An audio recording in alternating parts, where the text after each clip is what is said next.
Because as I see it, there's a central idea at the core of this film, an idea that's almost impossible to recognize, let alone talk about here in our nation's capital. And that idea I want to suggest is an idea of equality. Now, it's actually, I think, hard for most Americans to talk about the idea of equality. There's so many contexts in our life that are ravaged with inequality. And it feels kind of embarrassing, almost hypocritical, to live in this world of endless inequality and talk about an ideal that seems nowhere around us. But I'm not someone who believes that equality is something that has to live in every sphere.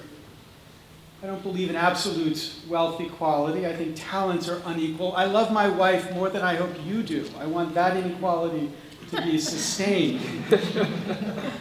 Yet I think there is a place that we have to celebrate an idea of equality that we can't be embarrassed about, that is at the core of the fight that this film was about. It's at the core of the fight that network neutrality is about. Even though I think sometimes network neutrality advocates miss this point. The fight over network neutrality is a fight over inequality.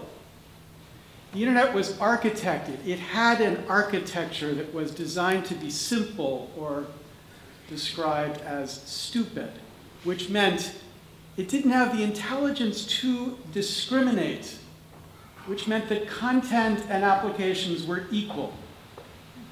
And the consequence of that stupidity, that inability to discriminate, that equality, was a certain architecture that embedded innovation, enabled a certain kind of innovation. Think of the great moments of innovation in the history of the internet. Netscape, started by an undergraduate who dropped out from college.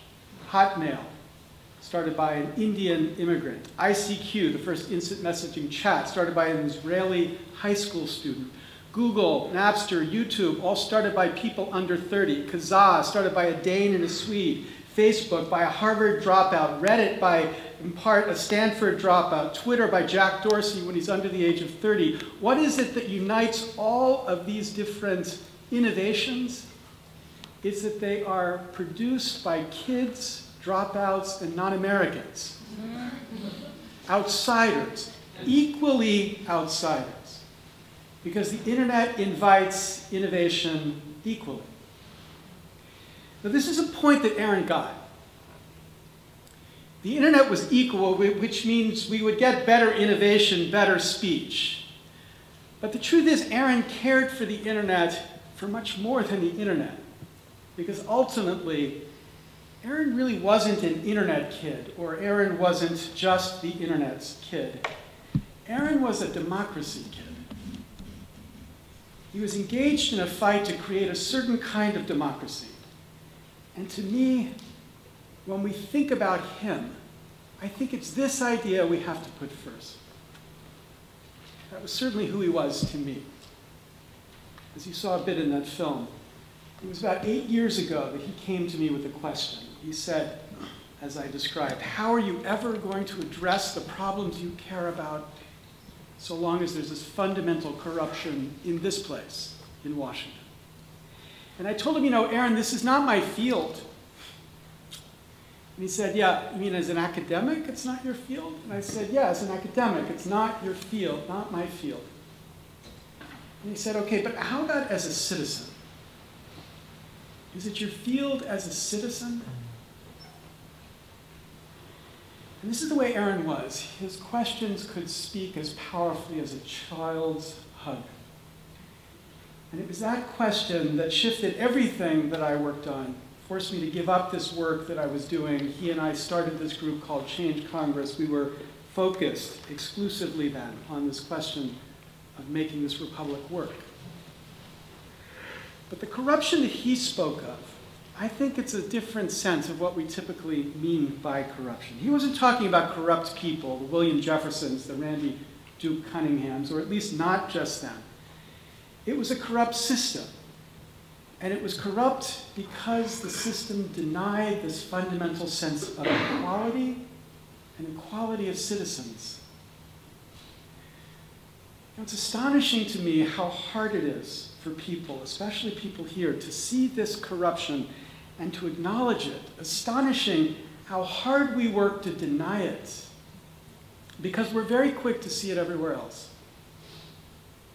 Think about the protests in Hong Kong at the end of the summer in response to a law proposing the method by which the governor, the chief executive of Hong Kong, would be selected. China said the ultimate aim is the selection of the chief executive by universal suffrage upon nomination by a broadly representative nominating committee in accordance with democratic procedures. So they were describing a two-stage process, nominating process and then an electing process, with a filter in the middle.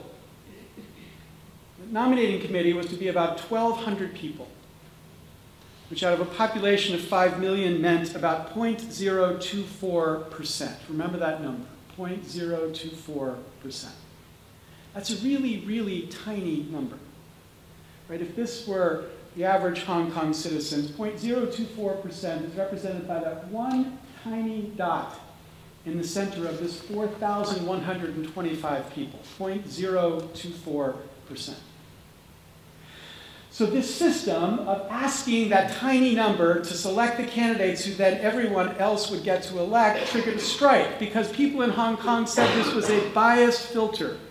The 1,200 were dominated by a pro-Beijing business and political elite. Martin Lee, the chairman of the Democratic Party of Hong Kong, said, "We want genuine universal suffrage, not democracy with Chinese characteristics." Chinese characteristics. But is this really Chinese? Because my view is this is not Chinese at all, unless Boss Tweed was an ancient Chinese prophet. Because Tweed said, of course, famously, "I don't care who does the electing, as long as I get to do the nominating." Right? Tweed understood the nature of power, corrupted power in a democracy. We can call his system Tweedism. And when we think about Tweedism, we think about this two-stage process with a bias filter in the center. We understand that bias is bias because it denies equality. It denies the equality of citizens. Of course, you won't be surprised if Tweed is an American. There is Tweedism in America. The most famous, infamous example, of course, the Old South, after the 15th Amendment, granted African Americans a right not to be discriminated against, at least males, in the right to vote for 100 years. Okay, I'm exaggerating. For 95 years, there was a concerted effort to exclude African Americans from the right to vote. Texas, most ambitiously, by law, had an all-white primary. Only whites were permitted to vote in the Democratic primary. Only whites, which meant that they, too, had a two-stage process. General election, where all citizens got to vote, but a white primary, where only whites voted. You had to do well in the white primary to run in the general election. A two-stage process which excluded, in the critical first step, a critical part of that population, with the consequence, obviously, that the democracy was responsive to whites only. This is Tweedism, too. And it's not the last and maybe most important example of Tweedism in America, not the last example of this inequality. Because think of the new America. We take it for granted that campaigns are privately financed in America, and that funding takes time. People around here spend between 30 and 70% of their time raising money to get back to Congress, to get their party back into power. And as they do this, as they dial for dollars, they learn what works.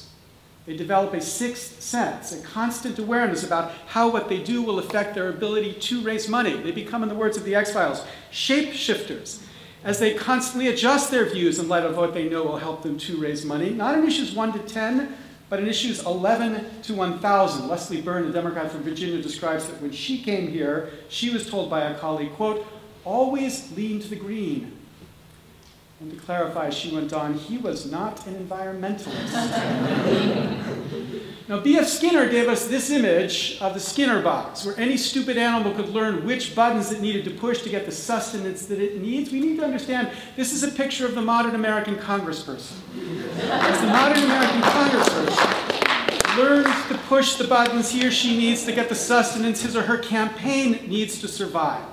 And as they do this, as they live this two-stage process where the funders vote first to fund the campaigns for the candidates who wish to be elected by the people, there is a filter here that is biased because of who the funders are. In 2014, 5.4 million Americans gave at least $1 to any political campaign at the federal level. That's about 1.75% of America.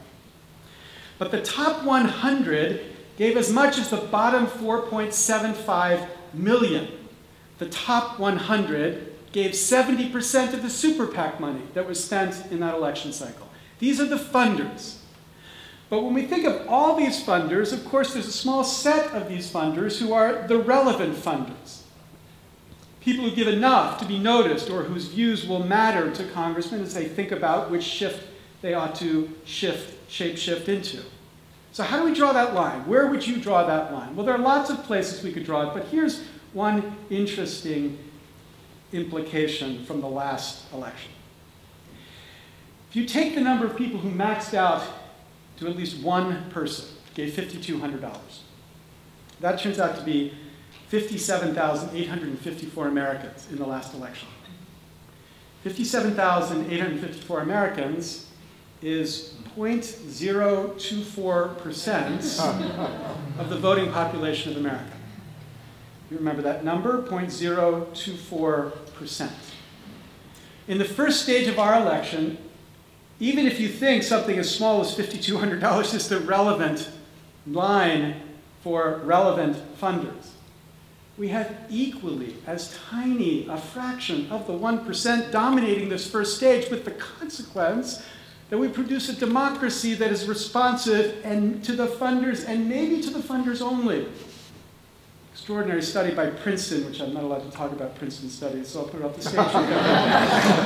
Last year by Martin Gillens and Ben Page, the largest empirical study of political decisions by our government in the history of political science, relating those decisions to the views of economic elites, organized business interests, and the average voter. The economic elites, as the percentage favoring the policy goes from 0 to 100%, the probability of the policy being passed goes up.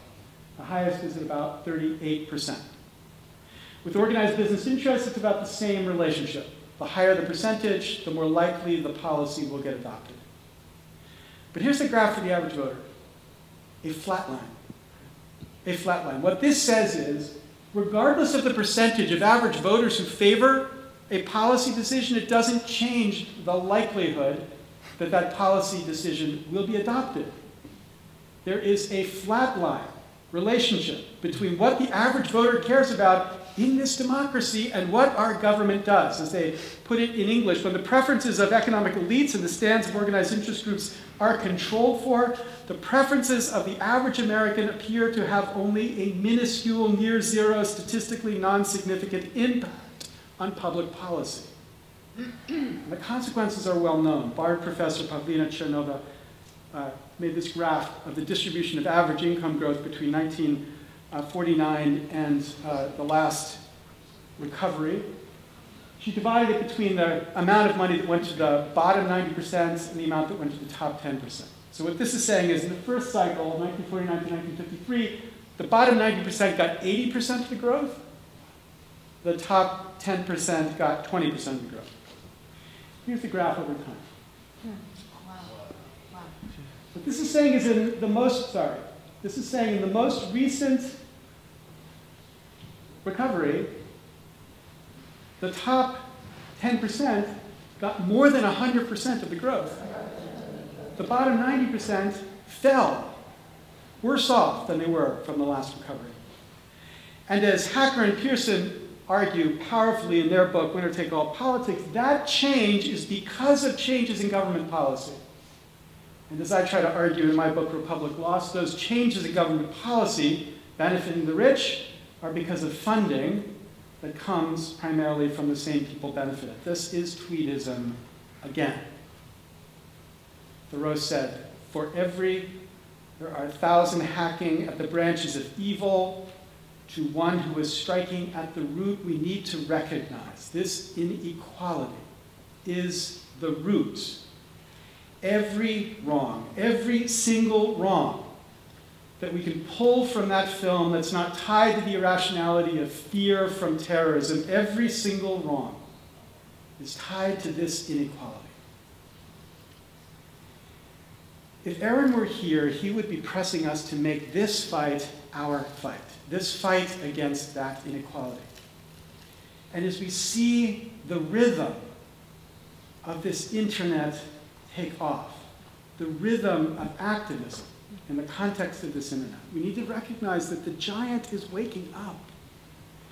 The internet has called it back to life, and as we collect the victories that are increasingly manifesting themselves with the power of this infrastructure, SOPA, the most dramatic and most powerfully just around the corner, the victory over network neutrality, we need to see this is the direction the fight from the internet needs to take.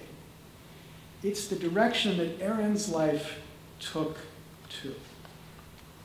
From geek to citizen, from code to law, from copyright to a fight for equality. The only civil rights fights that ever win, indeed, the only civil rights fights that always win, are fights for equality. And this has got to be our fight now. Let me end with one reminder that ties this together. It's 50 years ago tomorrow that Jimmy Lee Jackson was murdered in Marion, Alabama. Jackson was walking with others in Marion to recruit people in Alabama to register to vote, African Americans. And at the time he was walking, the percentage of African Americans registered to vote in Alabama was 1%. And the reason African Americans were registered at such a low proportion was that there were questions on the registration form that only African Americans had to answer because whites were grandfathered in. And the questions were questions like, name all 67 county judges. Or when was Oklahoma admitted to the Union? Or my favorite example, how many bubbles are there on a bar of soap?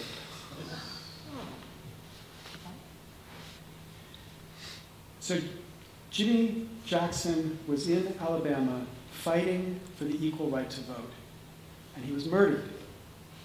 And after he was murdered, James Bevel, the director at the Southern Christian Leadership Conference, tried to find a way to turn that tragedy around into something inspirational that could revive and unite a people furious at the murder that had just happened in Marion. And he announced a march from Selma to Montgomery. And it's 50 years and 10 days ago that that march started. And as it came to a bridge, it came to a bridge in the consciousness of America too. As Americans saw who America was, and the fight for equality became something that people in the North could no longer ignore. Now, I can't believe that as they started that march, they believed that violence was possible. They had fear. But I don't think they believed it because they were idealistic too. They were indignant because they had an idealism about the equality America promised, and they were fighting for it because they believed it could be achieved. But as they were forced to accept the reality, to suffer, the indignity, they built a movement for equality. They didn't have the vote, an equal vote, So they walked, and they protested, and they fought for equality. But here's what we have to realize. We need to recognize we don't have the vote, an equal vote. I'm not talking about the ballot election. I'm talking about the money election.